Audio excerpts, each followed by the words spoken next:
Assalamualaikum warahmatullahi wabarakatuh. Welcome back to my channel. Berjumpa lagi dengan Casper Jawa. Dari ucapan atau tulisan antara mahasiswa dan siswa itu bedanya hanya sedikit, yaitu di kata-kata maha. Tapi dalam cuplikan atau secuil kata maha itu menyimpan makna yang luar biasa.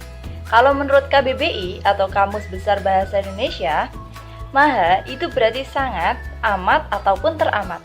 Nah, berarti kan menunjukkan peran mahasiswa yang jauh lebih besar jika dibandingkan dengan siswa. Selain beda dalam perannya, apa aja sih bedanya antara siswa dan mahasiswa? Nah, di video kali ini, Casper Jawa akan membahas 7 perbedaan antara mahasiswa dan siswa. Simak terus videonya. Tapi sebelum itu, bagi yang belum follow IG-nya Casper Jawa, jangan lupa di follow ya. Dan bagi yang belum subscribe, klik tombol subscribe sekarang juga.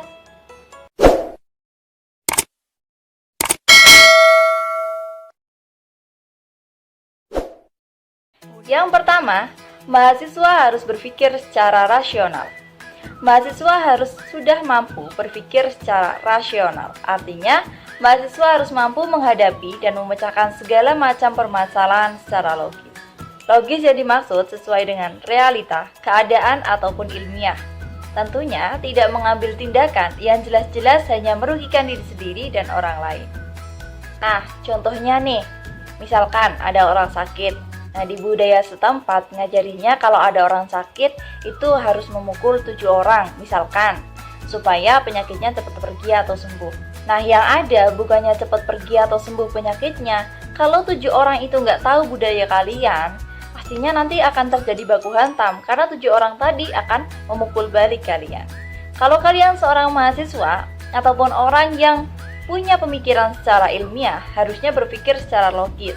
Orang yang sakit, ya pergi ke dokter. Diberikan obat, obatnya diminum, kemudian kalian sembuh. Dan gitu deh.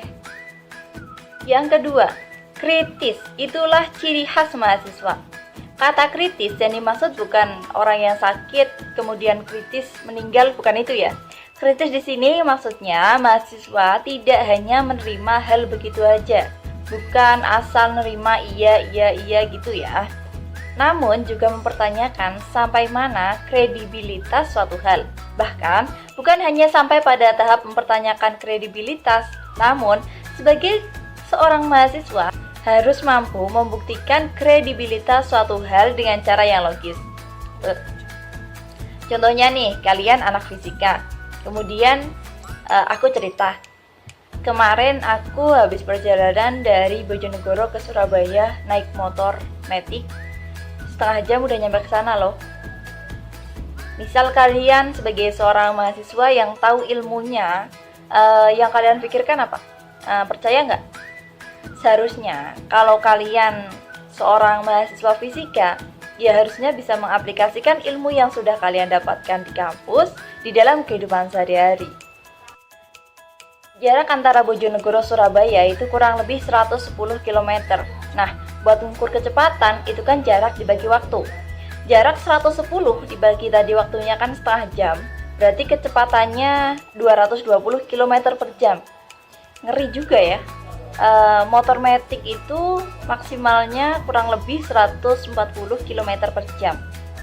Tapi pakai motor dengan kecepatan 120 km aja itu udah kayak mau melayang gitu loh. Jadi mungkin nggak sih?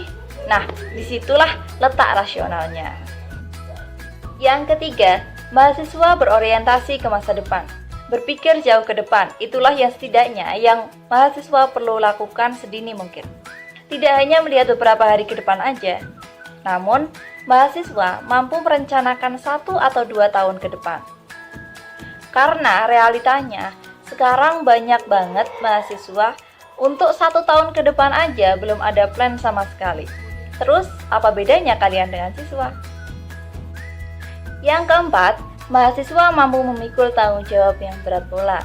Berbeda dengan siswa yang hanya menjalankan kehidupan akademik dan sekedar mengukir prestasi. Namun, mahasiswa lebih dituntut untuk berkontribusi dalam kehidupan masyarakat. Kontribusi merupakan bentuk nyata dari tanggung jawab serta kesadaran bagi mahasiswa untuk menciptakan kehidupan kolektif yang lebih baik.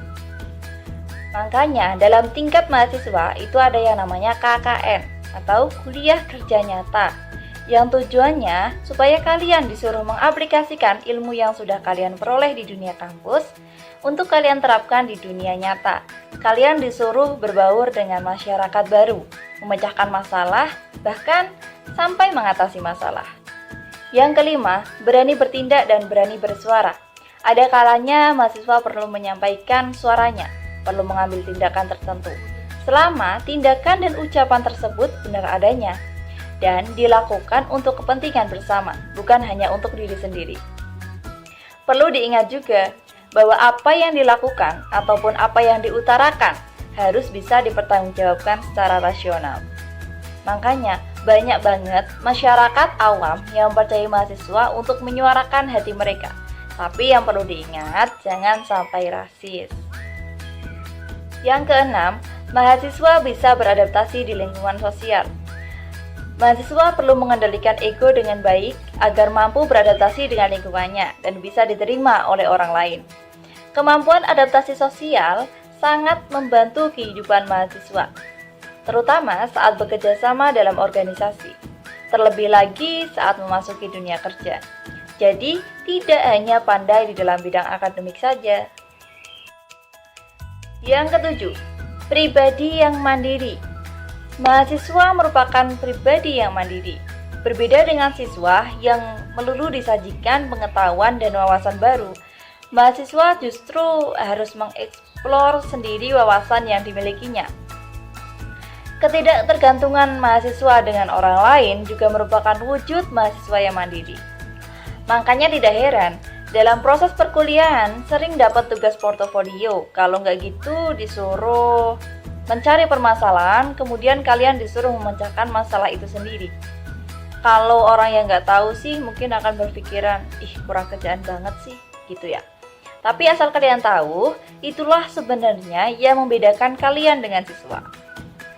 Ibarat nih, dalam dunia sekolah, siswa selalu digandeng dan dituntun guru dalam memahami hal-hal baru. Tapi untuk kalian para mahasiswa, dosen menuntun kalian untuk menemukan permasalahan baru. Udah gitu aja. Habis itu kalian memecahkan sendiri. Tentunya ya perlu diawasi ya. Kalau nggak diawasi kan nanti khawatirnya menentukan ilmu baru yang menjerumuskan. Nah, itu tadi 7 hal yang membedakan antara mahasiswa dengan siswa. Tentunya di luar 7 tadi masih banyak sekali hal yang membedakan antara dua status itu. Nah, untuk yang masih bingung, silahkan coret-coret di kolom komentar ya. Dan jangan lupa like, comment, share, and subscribe. Terima kasih. Jangan lupa di like, subscribe, dan tekan tombol loncengnya.